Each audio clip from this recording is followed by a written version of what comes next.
Welcome everybody to our newest episode of the She Speaks series. And with me today, I have Maria Ross. Maria is the author of The Empathy Edge, which is going to be a part of what we talk about today. So we'll dive more into that later. And then she is also the founder and woman behind Red Slice, which is a consulting brand strategy marketing company, and utilizes a lot of things that Maria has done in her research into empathy in her business. So welcome, Maria. Oh, thanks for having me. I'm excited to chat with you. Yeah. Thank you so much for your time and for sharing with our community all about what you do and your thoughts on life, essentially. I brought my coffee. I'm ready to go. Perfect. Great. So, one thing I'd love for you to essentially, share your story of, where you came from and what has led you to where you are now. Wow. Okay. So I am one of those entrepreneurs that didn't plan on being an entrepreneur. I was very happy with a very successful corporate life. I started out in management consulting and then got back into my true passion of marketing on both the client and agency sides. I worked in advertising for a while. I worked for Discovery Networks, the Discovery Channel, all that kind of stuff. And then came out to the Bay Area in 1999 for the first dot-com boom that quickly turned into a bust. And so I found myself in technology marketing. So I was a marketing executive in Silicon Valley for probably almost a decade. First consumer technology, but then B2B technology, which was like some of the times I didn't even understand the technology I was marketing. And then I went off on my own in 2008 to form my own consultancy, Red Slice, which is a brand consultancy. So I focus mostly on the brand story shaping, the brand strategy, and really just started the business because I wanted to do work that I loved with people that I liked. And I was very jaded by the way marketing was being done, in that it felt like we weren't talking to human beings. We weren't talking to people. And so I really wanted to bring that connection back to marketing, because I think when used for good, marketing can be so powerful. If it's truthful and it's genuine and it's honest, it's about elevating the truth of your story for the value that you or your company provide. And people need that value. So making it really easy for them to find you. So, yeah, I've been lucky enough. I've been going now since, like I said, 2008. So it'll be in February, it'll be 13 years. And in that time, I've also written books, which is a goal, has been a goal of mine since I was like 6 years old. So I've published 3 books, including the most recent, which you mentioned, which was The Empathy Edge, that came out last fall. Okay. So considering you were in Silicon Valley back before, like, Mark Zuckerberg landed Yeah. and all the other guys that are there now. I mean, what have you seen been the biggest changes from the way that it was in 1999, and then with the bubble and the burst, and then what happened in around like 2007, 2008, when it started becoming the Silicon Valley that we know today?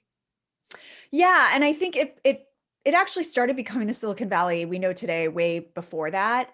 But I think the biggest thing that changed is my thinking was always kind of weird, that it was like, well, no, we need to be marketing to people like they're human beings, and we need to connect with them. Even if you're selling B2B, you need to use emotion and humor, and you want to connect with people, right? And so I think the biggest change is that people finally understand the value of brand and brand storytelling. And many of the success stories we hear about, the unicorns coming out of Silicon Valley, um, have really embraced that. Some of them, some to the point that they build the brand before they actually have a product now, right? Yeah, right. But it's just, it's finally accepted as common wisdom and a common way to get to success of, do you have a story to tell, not just a product to sell? And people really want to know, consumers, Gen Z, millennials, all this research I did for the Empathy Edge showed that consumers, customers are very different than they were even 20 years ago, that they want to know who they're supporting with their dollars. They want to know not just what your product does for them, but how you act as a company. And that's why brand story is so important. So they want to know, I kind of call it, they want to know what's under the hood now. They want to know how companies treat their employees. They want to know how companies treat customers, partners. What's the culture like? What are you doing for the community? More and more, the up and coming buyers care about that. And that is very different from, the late 90s, where it was all about who had the coolest features and functions and could talk about that. um, it's a way that people are expressing themselves and using their power through their pocketbook of I'm not going to support a brand that is behaving in a way I don't agree with, or whose values don't align with mine. There's always exceptions, but I think um, B2B, business to business marketing was sort of the last industry to sort of get that, to understand that even though you were selling to somebody in a company, you're selling to a human being. And so we need to connect with them as a human being. And those who are doing it well and doing it appropriately are having great success. And it finally feels like that's not so crazy to say that to a CEO or CFO, that like, we need to tell our brand story. I remember when I used to use those words way back, it was sort of like, we don't need a story. We just need to tell people what our product does and why it's better than the competitor, and they will buy it. And so that's kind of exciting to see that shift. Yeah, I was actually just I was reading an article today that was somewhat talking about that as it relates to the empty promises that we saw over the summer with diversity, equity, and inclusion Hmm. initiatives, and Hmm. the fact that they're foreseeing that being a huge impact is the story and the actions that are behind what some of the CEOs were posting about earlier this year. And so I definitely see that being another part of the shift in the brand Hmm. storytelling and the everything that goes into that, and the actions that are happening internally, are that if you're going to say something, it becomes very obvious very quickly whether that was a PR move or whether that was Right. a no, we are committed to doing this move. Yeah, absolutely. And that's what I've always worked with my clients on for years, is you can make a brand claim to the market, but can you back it up? Right? Are you walking your talk? And so it's not enough to want to be seen a certain way and tell whatever brand story you want to tell. You actually have to have the proof points Mhm. behind that. So, that's, like you said, that's coming out a lot in terms of like, is your diversity and inclusion just memes that you're sending out on social media? Like, what are you doing with your hiring? What are you doing with your promotions? What are you doing with your performance appraisals? What are you doing with encouraging honest and candid conversations in the workplace? Like, what are you actually doing behind what you're saying? And it's interesting because consumers and customers, like I said, especially in the up and coming generations, they care about those things, and because there's so much transparency now, they can quickly find out if you're just putting a veneer on something or not. I mean, just with social media alone, and the voice that everyone has now, you better make sure that if you're making a claim to the market, you're backing it up, or you're going to be in a worse position than you were before for not having it. Right? So it's the getting caught out that gives you the PR nightmare. It's the transparency of, we don't have all the answers. We haven't been doing this right. We need to be better. And here's what we're doing. You have, recommendations that you give your clients to not come across as this is just lip service, but like we are doing the work, and how to actually communicate the work that they're doing. Do you have any good, recommendations that you could share about that? Yeah, I mean, my work doesn't get into the operationalizing of the brand, but that is something that we talk about. Early in my career, I was a change management consultant. So I bring that lens to my brand work, which is it's not just about marketing. Brand is about everything your company does and says and how it acts. And so when we have the conversation about the brand story, I sort of leave them with the caveats of, okay, if this is the story you're going to go to market and tell, here's the proof points you have that make that story true. Here are the things you need to be working on or operationalizing that are beyond the scope of the work that I can do with you, right? I don't get into HR, I don't get into performance evaluations, I don't get into hiring. But it's also why I require an HR person in the room during a brand strategy workshop, is because, HR is bringing in your people, they're bringing in your brand ambassadors. So they need to be part of that conversation. So I give a lot of guidance and sort of, make sure you're doing this, that, and the other thing, but it's kind of up to them to make that a reality. But I think even just the act of pointing it out to them that you can't just make a marketing claim unless you can back it up, which seems like common sense, but it's you can be aspirational in your brand story and say, sort of talk about what you're striving for, but you at least have to have plans in place to bring that to life. So with my clients, it just depends. Some of them are like, they want to be seen as innovative and fast moving. And it's like, okay, well, you need to look after we're done with our project, you need to assess all your internal processes and policies. And are you guys moving as fast as you want to move, as you say you're moving to the market? Are you investing in R&D? So I can only help them as far as like shaping the story, but even being able to point that out to them from a change management perspective is something that's very different about the work I do versus other brand strategists. Yeah, yeah, I love that approach though too, of this holistic. You can bring that lens of the holisticness of how it touches every single facet of the company, Exactly. which gets lost a lot. Yeah.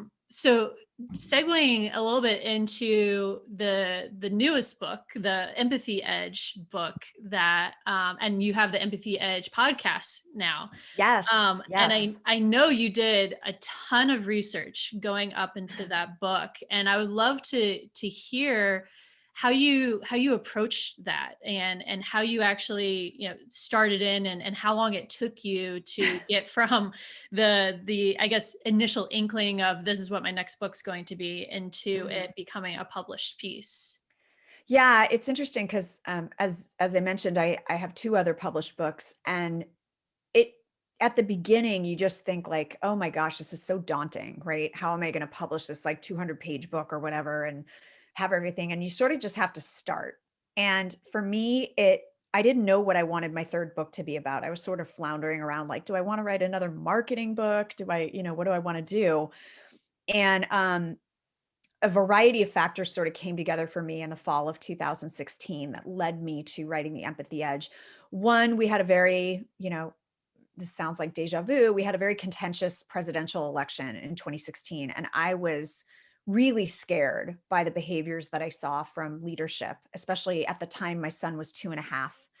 And I was like, I'm trying to teach him that words are not for hurting and sharing and whatever. And I'm like, but is it pointless? Is he just going to enter this society where you win when you are full of hate and full of like fear of the other? And so it was just really it was a disconnect and a fear for me around that. And I thought, what can I do to make this better? And I was having that same conversation with a lot of clients and colleagues who were like, I'm just a web designer, or I just sell software, or I'm just whatever. Like, what can I do to make things better? How can I create more empathy in the world? So I sort of went down this path of like, what does empathy in action look like? Right? Not just the theory. I think we all understand that. I think no one would argue that empathy is a bad thing, right?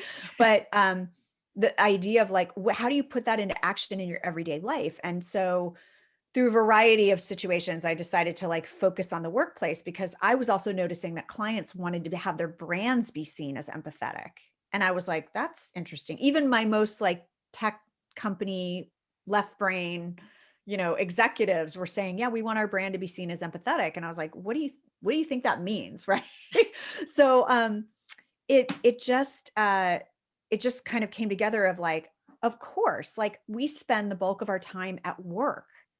Like if we can't strengthen and practice empathy as leaders, as a culture, and even to our customers and clients, like externally as a brand, how are we ever going to hope to sort of close the empathy gap in society when the place we spend the bulk of our time, we're behaving really badly, right? So I decided to write a book that I was like, there's got to be the research out there that proves that empathy is not just good for society, it's good for business. And I was delighted to find that there's a lot of research out there. And so basically I just curated all of the case studies. I made a playbook for skeptics. And the reason I talk about leadership and culture as well as brand is because as we've been talking about, you can't just have a conversation about brand, because then that's just, how do you paint a coat of empathy paint over your business and make it seem like you're empathetic? You have to actually talk about internal, your leaders, your culture, so that you're actually walking your talk. So I did a lot of research about leadership and culture, which is not my primary domain. And it's just, for anyone that thinks that this is a skill that has no effect on the bottom line, they are just deluding themselves, because there's ample proof that empathetic leaders, you know, foster more innovation, they foster loyalty. Empathetic brands have more loyal customers who spend more money. So in some cases, it's correlated to their stock price and their market valuation. Empathetic cultures attract top talent. They retain top talent. Empathetic cultures enable people to be more innovative at work so that you can succeed in the market, so you can lead in the market. So there's all these vectors of why empathy in business is a good thing. And I really just wanted to make that case. And it was so funny. I was so heartened as I started writing the book, because it was very daunting. And like I said, to anyone listening who wants to write a book that touches on things that are not their primary area of expertise, we could have a whole conversation about that, because I did go through a lot of like, well, who am I to be writing a book on empathy? Like, I'm not a social scientist, I'm not a psychologist, but you're a curator and you have a point of view and you have a perspective. And if no one else has bothered to pull this information together and present it in a unique way, you can provide that voice. And so I think I went through a lot of doubts in the process. It took about 3 years. Um, but every time I ran into doubts or I ran into a challenge, I tried to find help. So for a while, I wasn't making enough time to write. I wasn't sort of writing every day, right? And so I had a young son. I was like, I had clients. I was like, what do I do about this? And I was like, no, I can't give up. I've already told the world I'm writing this book, which that's another thing, is tell people your big goal, because then it holds you accountable. Mhm. um, but I was like, okay, what's my barrier, and what help do I need? My barrier is I don't have a deadline. I don't have somebody demanding something from me. So I was like, okay, I got to get a publisher now, because I've got to get, even though the book's not written yet. So I got a publisher. And then I also got an editor coach who was helping me when I got stuck. Instead of not writing for a week, she would sort of help me through the trouble spot so that I could keep going. And then I was paying her. So I had to make it worth the investment of paying her. So I was like, okay, I do need to find time to write every week and write a little bit every day. I sort of had skin in the game at that point. So those were sort of all the tricks that I did to help myself get the book done. And yeah, and then by the time it was done, it was like, I mean, there were so many points in the process where I was like, this book is never going to get written. Like, I felt like it was just too daunting. There was too much, like, but as they say, slow and steady, right? You break it up into doable chunks and you focus on one story at a time, one research report at a time, one chapter at a time, and pretty soon you have a book. So that's what I did. That's great. That follows really closely. From the time I was a teenager, I've had this idea for a novel that I still haven't written, Mhm. but but when I graduated high school, I got a gift that was a book that I talk about from time to time called Bird by Bird, which is all about the daunting task of how to tackle Yep. writing a novel or any Mhm. book in particular. And so that was I feel like that was one of the greatest gifts that I got at Mhm. 18. It Oh, that's wasn't the great. it wasn't the graduation money. It was this book helped me look at things in a 1 inch by 1 inch frame and just Yeah, break it down every single day. So it's a book that I recommend all the time. I love that. Yeah. And the other thing too is, like, for me, it's, you got to figure out what works for you, and it's sort of like, and really examine what's getting in your way. So for me, when I would get to the point where it was like, oh my gosh, I haven't written in 2 weeks, I sat down and asked myself why. Like I looked back, I was like, why didn't you make the time to write? Were you tired? Were you feeling, were you lacking confidence? Did you not have enough research to talk about? Were you bored? Like I would look at it, and that's where I stumbled on the, like, I needed someone to hold me accountable. And I didn't want to do it. It sounds silly, but I didn't want to do it on my own. Like I wanted to have sort of a partner in crime to bounce ideas off of and say like, oh, does this sound crazy if I do this? And so for me, hiring the editor coach, and now she's, one of my best friends, we work together, we do client work together. But you have to figure out what, instead of just accepting that this is what's stopping you as you go along, examine it, like really dig into it and go like, why am I not achieving the thing that I said I wanted to achieve? And sometimes you might come to the answer that you don't want it badly enough. And you know what? That's okay. Like, this is the thing I've learned over the years is, if there's something your soul really, really wants to do, you'll find a way around the barriers. But at some point, you have to ask yourself, is this something I'm really willing to do the work for? And it might not be, and that's okay. So I just think that the breaking up, the chunking out is so important, because I started this whole project when it was just this crazy idea in my head. I was like, what I need is an outline. Well, first, what I needed was I needed somebody to write a book description for me, because I needed to understand what this was that I was trying to write and like where it was going. So I literally worked with a friend of mine, Alexandra Franzen, who's a great writer. I was like, here's my idea. And I just like had a session with her where I was like, blah. I'd like, pretend you're writing the back of the book cover. And what would that description be? And I will tell you that that description only tweaked a little bit in the 3 years that I went ahead and wrote the book. But I needed that like touchstone, I needed that like, and then I needed the outline. I needed a very loose outline of what I was trying to fill in. So I knew like, okay, I'm going to talk about this topic, then this topic, then this topic. Okay, now that feels doable. Because if you just think about like, if your thing is, oh my gosh, I've got to go from blank page to 200-page book, you'll never do it, Mhm. because it's just too overwhelming. And the thing is, you have to just start. Like I started with just writing stories based on research I found. I didn't know where they were going to go in the book, but I just started documenting them. And then later I, shuffled them around like Legos. And then I also just started interviewing people. And I was like, actually, some of the interviews are going to shape what the book is going to be about. So my initial interviews were sort of very open-ended, very like, I'm writing a book about empathy. What do you have to say about it? And each interview led me to like a different nugget to shape the idea. So I highly recommend taking that approach of chunking things out, but just start somewhere with something, and outline stories, whatever you need to do to get started. That's great. And I love the approach of just writing out small stories Hmm. that can find a place somewhere. But it's not. I think sometimes you can get completely frozen by the fact of, I don't know where this thing should go in all of this, so I'm not even going to start writing it because it Yeah, doesn't go with what I've already done. Instead of just like, it's something that's in you, get it out and then totally. figure that out later. Yeah.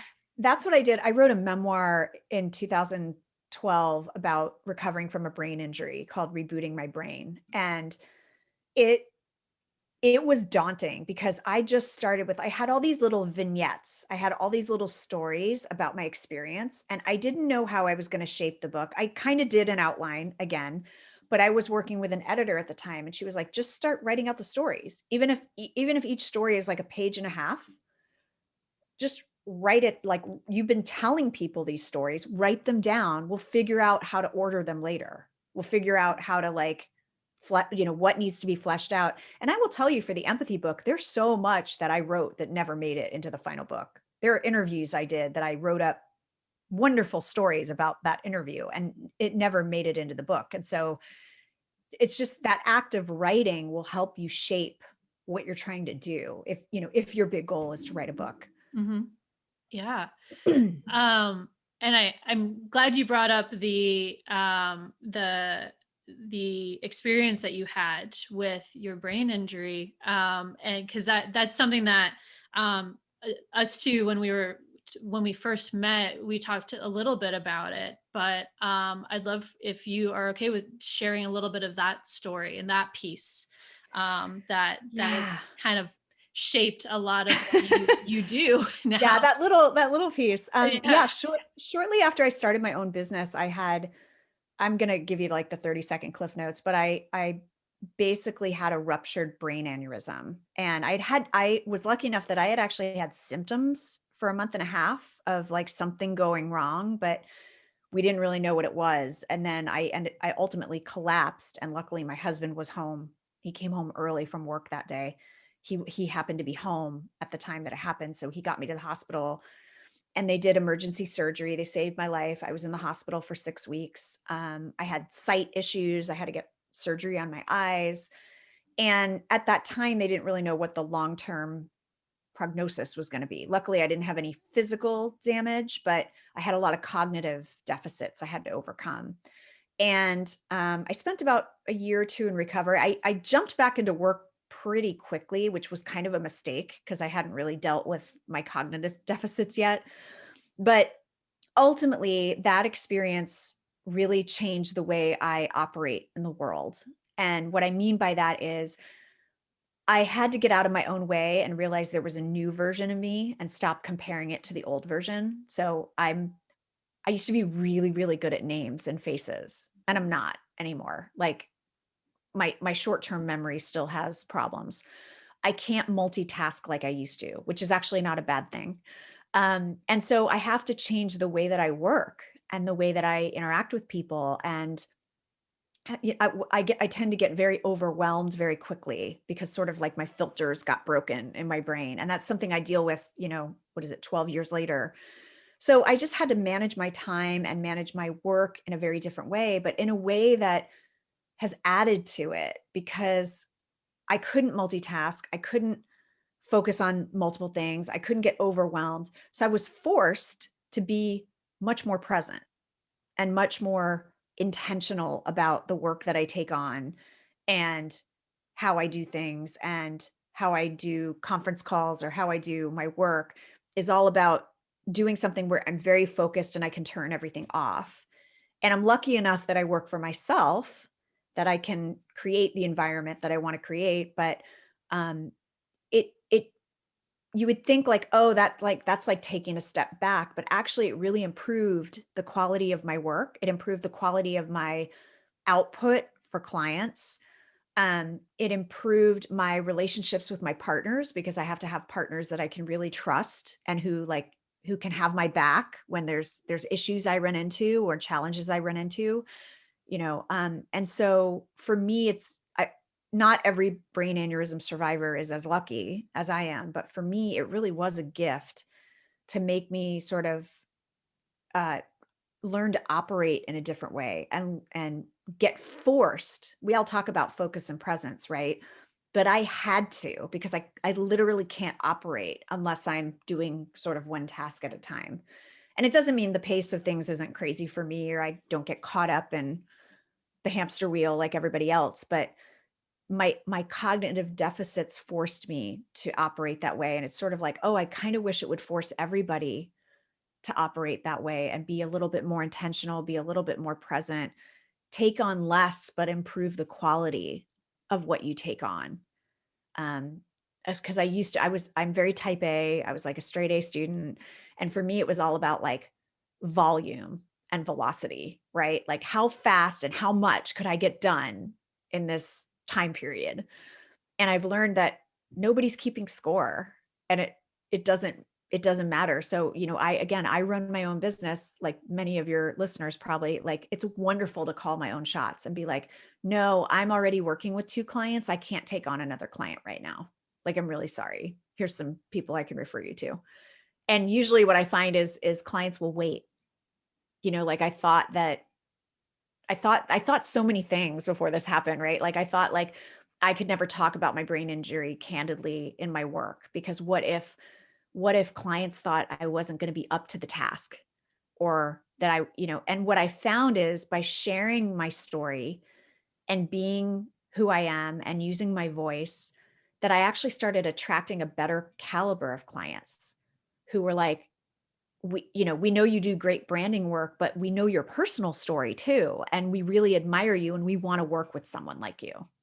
So that's been interesting, when we talk about how much of your personal brand you bring into your business, like sharing your story is what helps you stand out. Because for me, and maybe in your field or other people that are listening, there's like 9,000 other people that do what I do. But if you can bring your own unique story and your own unique approach to the work that you do, that's what people are going to be attracted to. Not necessarily that they can't get your products or services anywhere else. Kind of going back to what we talked about at the beginning of, it's like, what's under the hood? Who are you and what's the story that you tell? Yeah, and I think it also helps I'm a huge proponent of building expectations for your clients, but also building realistic expectations for yourself. Right. And I feel like you've done a really good job of balancing that, of your clients know what to expect from you and the work that you can do, but expect that you are so focused on ensuring you're doing the best that you can for the two clients that you're working on right now, that you Hmm. don't take them on, that they Right. would expect that exact same thing from you, and hence they're okay with waiting. Yeah. But at the same time, you giving yourself grace in the expectations of, this is what I am capable of doing. And that is okay. More is Yeah. not more. Exactly. More is not more. And sometimes more, you drop the balls. And Hmm. then you just damage your brand, you damage your reputation. And so, I know it's easy to say. I know when I talk to entrepreneurial groups about it, they're like, "Well, it's easy for you because you can turn down a client, but I can't." It's like, true, I get it. There's going to have to be certain times where you might have to take a client that's less than perfect, or you might have to take a client when you're already overloaded. And but ultimately, you want to make those exceptions rather than rules. And so I I always remind clients that the work you take on and the clients you choose to take on say something about your brand. And so if you are killing yourself trying to serve like too many clients at one time, for example, or like the wrong client because you needed the money, remember that people are on the outside are looking at you and they're looking at the clients you take on, and that says something about your work. And so it's easy to say, like, turn away the wrong clients, right? Or turn away the wrong customers. And I know it's hard to do when you need the money and you need the revenue coming in, but you always have to remember that the clients you're working with are your advertising. And if you are taking on, for example, and this is something I made a mistake on early on too, is like, I took a project just because it was a project, right? But then someone sees you doing that project and they go, "Oh, that's the work you do?" And I would have to explain, like, "Oh no, I'm just taking this on as a favor," or so it confused people. Like, well, what is it that you actually do if you're working on this project with this other person? So you don't want to confuse that story and confuse that brand. So as you can always make exceptions, especially if you have your own business, you're allowed. But just remember that just as much as taking out an ad or doing posts in social media or a pretty website, the work that you're doing with clients and how you're doing that work says something about your brand as well. So you want to make sure you're a steward of that and make sure that it's telling the story you want it to tell. Right. Yeah. I mean, and I would say, I mean, granted, there's a ton of outlets for you to get your name and your business out there, but word of mouth is still extremely prevalent in how Yes. most people find out about you. So if you Yes. are doing business with the wrong type of client and you learn this is not the type that I'm looking for, but yet they are promoting you to people that are Just like also them. the Yeah. wrong ones, then it just like builds and builds and Yeah. builds. And then you kind of have this mess on your hands, instead of, nipping that at the very beginning, that no, this is not, this is who are my ideals. And these are the Right. ones that I hope are talking about me and promoting me, and that I Right. take on more clients like them, because it can just Right. blow out of proportion. Exactly, Yeah. exactly. Yeah. And again, I know it's hard. I know when you're like, we're many of us are consultants and we deal with feast or famine. And it can be hard, but if you can be intentional about those decisions, then like for example, I'm taking on a challenge right now. I'll share with you and your viewers is I said, I usually don't take on more than 2 clients at a time. And I'm about to start working on 3 clients at one time, just because I really want to work with 3 of them. And I'm going to find a way to make it work. Because I do like 6-week projects with people. I should explain, like I don't Okay. do retainer based things. And so that's why it's like, but I'm about to start. And, but the good news is these are all 3 of like the perfect clients for me. And so what I'm doing is I'm choosing to do this and make it work so that in the famine period, like let's say Q1, Q2, I don't have anyone, I'll have I'll have that money in the bank to keep me going. You know what I mean? Mhm. For the business. And so that's also the other thing is when you find those ideal clients, you know, it's so great that I'm free enough that I can take them on because I've said no to other things. And now I can take on like 3 perfect clients who, if they refer me out, they're like you said, they're going to refer me out to people like them. And that's what you want is that word of mouth is so important. Yeah. And I think it's important just to have that intentionality behind it of Yes. like Yeah. you can break your own rules Exactly. if you have this intent, but the most strategic part of it is the intentionality behind Yes. it. There's a Y- method to why I did this. Yeah, you have to have the rules in order to break them. Like Yeah. you Right. have to have that those guideposts for yourself. And then you can also communicate that. So if you are very clear on those guideposts, and so this is funny. When I first started my consulting business, I made the same mistake all of my clients make, right? So I jumped from corporate to starting my own business. And I had been a marketing executive. So the breadth of my experience was wide. Like I had done lead generation, I had managed PR, I had done website, I had done brand. And so when I started my own consultancy, I did the whole like, I can do whatever you need, right? Like I can be strategic, I can be tactical because I was just starting out.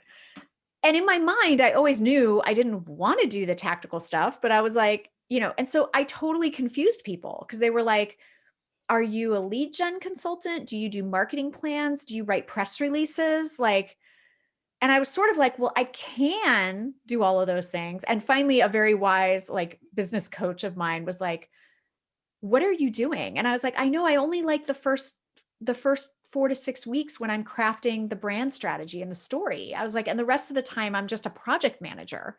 And she's like, so don't do it. So, it's like that's another important lesson of just because you can do something doesn't mean you should. And so again, I put the guardrails in of like, I do brand strategy and messaging and positioning. I don't create a marketing plan for you. I don't do PR. I'm not a social media consultant. I have a wonderful stable of referral partners. But at any given time, like you said, if someone comes to me and they are like, I know you don't usually just write something, and this has happened before. Like, I know you're not usually just a writer, but we need this like lead magnet, da da da da da. And it because it's interesting to me, I'm like, okay, yeah, I'll do it. I have time. But they understand that that's not the work that I normally do because Mhm. I've been very clear of and even when I accept the work, I say, I just want you to know I'm making an exception. This is not normally the work that I do, just so they don't go talk to other people about Right. Right. all of a sudden she's a writer of like freebies, right? Like Yeah, yeah. We had this. So I teach a class for entrepreneurs that we just started a new cohort, and we were just talking about this exact same topic the other night because being someone who understands marketing but doesn't, I'm more of a sales insights type of person in my consulting life, and then I have the let her speak life, which is much different. But right. one of the pain points that I hear from people who are not in the marketing world is that they run into people who say that they can do everything in marketing. And when you're trying to recommend, because everybody's always looking for a specific type of marketing Yes. guru for something, and when you do everything, your name doesn't flood to the top of somebody's mind as being the person to go to for this thing. Because when you are for everything, then nobody thinks of you for anything. I always say that. I say, when you try to be all things to all people, you end up being nothing to no one. And that's the crux of brand. Like, that's why even when I work with entrepreneurs and solopreneurs, especially, we almost get into a little bit of business coaching, even though I'm doing brand work for them, which is like, okay, what do you do and what don't you do?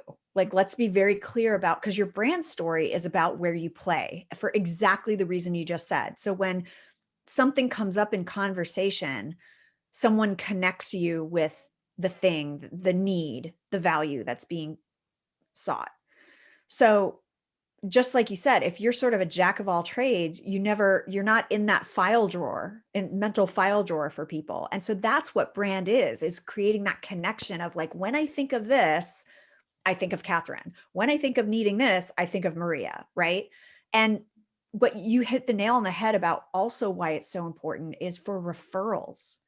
So if I don't, there's so many wonderfully talented people that I know that I don't feel comfortable referring people to them because I don't quite understand what they do, and I'm sort of like, oh my Mhm. God, I'd love to get my hands on your brand and help you, but you can't, you can only help people if they ask. Right. Um, but it's like, I know you're talented in this vague area, but I don't feel good about recommending you to, because this other person said they needed this one thing, and I'm not really sure if you're the right person. And I don't want to look bad referring them to you if that's not. So they shoot themselves in the foot because no one has I always call it the script. So part of your brand story is giving other people the script to talk about you.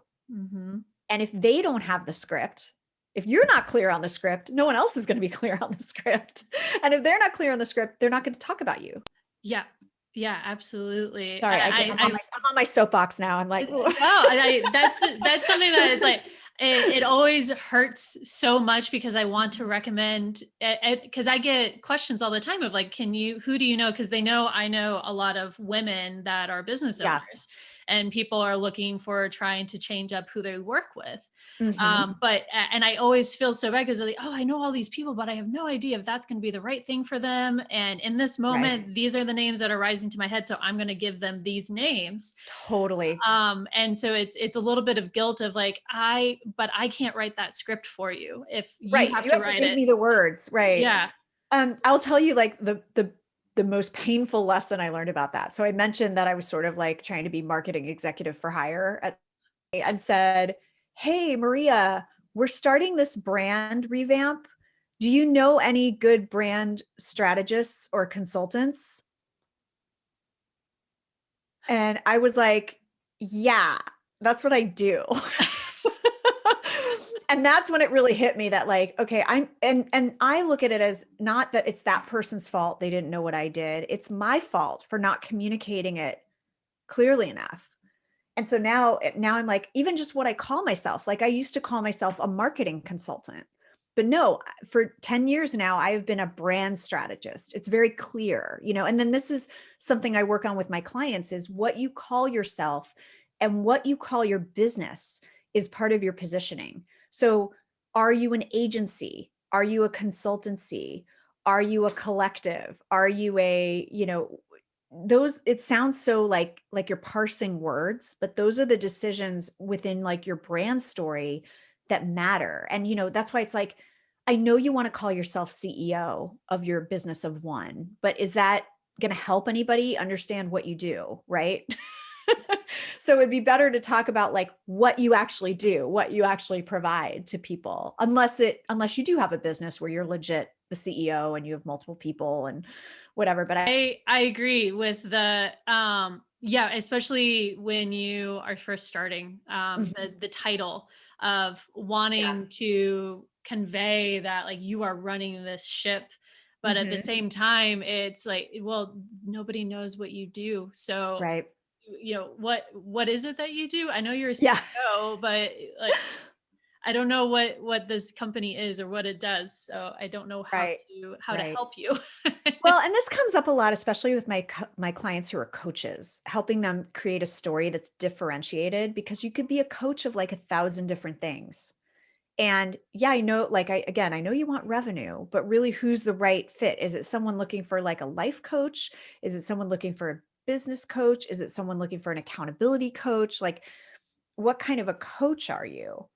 And being able to communicate that in a very specific way, it doesn't mean you, again, like we talked about, I feel like our conversation's great because it keeps coming back, but it doesn't mean you can't help other people that have a slightly different need if they're drawn to you and they're drawn to your style and your philosophy and you've been recommended to them. But I have so many friends that are, I know they're really good coaches. I do. Like, I know they've had phenomenal results, but I can't explain what kind of coach they are to people. And so I'm sort of like, okay, I think this person might be a good fit for you. And then, what I end up sending the wrong people to them, right? The non-ideal clients. And so that's just a waste of their time as well. Yes. Yeah, absolutely. Yes, absolutely. That's the and I think, if you are the person who has a friend that is sending you things and it's like over and over again, it's like, no, this isn't quite right. Like that's an opportunity for you to sit down and You have to have a have that conversation. conversation. I do that with Let Her Speak. I purposely have kept it broad because I want it's all about women see different value in it from Yeah. different perspectives and their different backgrounds. So Hmm. normally what I do is because there isn't no one ideal for Let Her Speak. There's all types of women that are Right. welcome to it, but I routinely sit whenever anybody is talking about Let Her Speak and I'm around, I ask them to explain what it is to the Yes. friend that they're introducing me to. Like Hmm. you explain it because in that way I can hear how they're describing it. Um, Yeah. no, is this what my intent was of how it would be described when I'm not around? Right. And most of the time it's exactly the way I would, but every so often then they'll turn to me and be like, is that correct? And I'll like give them like, yeah, that is, here's, a few other things that I would say Let Her Speak is. But I always challenge someone of like, I want you to explain to your friend who you're introducing me to, and then I can kind of gauge how my message is being received that way. Good about that though, Catherine, is you're getting real-time market feedback about, it's that's always the thing is I talk about, don't always talk about what you do and how you want to describe it. Talk about it in terms of what your customers or how your customers or clients describe your value and what you do. And so you're getting, every time you do that, you're getting real-time market research on brand research on how people perceive the brand and understand the value. So super smart. Yeah, I should try that. it's actually really, really fun because Uh-huh. you're basically in person, but you get to be a fly on the wall in a Yeah. way. Yeah. Yeah. Yeah. It's one of my favorite things to do is to ask people to explain I it. love that. I love that. Yeah. Well, we are actually almost at an hour. That went really, really fast. I feel like we could talk forever I about know. all of these things. I know. But I wanted to thank you so much for joining me today, for your time. I mean, time is absolutely so valuable. So thank you so much You're for welcome. You're time. welcome. I Um, love what you're doing, so well, happy thank to you. support it. Thank you very much, very much. And for everybody who wants to connect with Maria, for one thing, she does fantastic short videos on LinkedIn every so often of different tips and advice. One of the things that you did, it was probably like a month or so ago, that you had a video that was about whenever you're asking somebody to share something, give them everything that they could Oh, possibly need, which is also a pet peeve of mine of when I want to help someone, give me everything that I can do so that it's easy for me to just go share it. oh my gosh, that's my biggest pet peeve is like the whole like spread the word. It's like, no, write the social media posts for people Yes, so they can cut and paste and share. exactly. Exactly. That's Remove every barrier. yeah. I am all about that. Like remove every barrier, control your controllables, Yes, and then that is much more likely that people are going to go out and share it. So absolutely. I loved that one, but you have so many others that I know you share from time to time, so which are Thanks. fantastic. Thank you. But then there's also the Empathy Edge, not only the book, but then also the podcast that you have Yeah, folks can go to theempathyedge.com to find both. out. Okay, So, yeah. perfect. And then are you on all of the podcast platforms? I am on all the podcast platforms.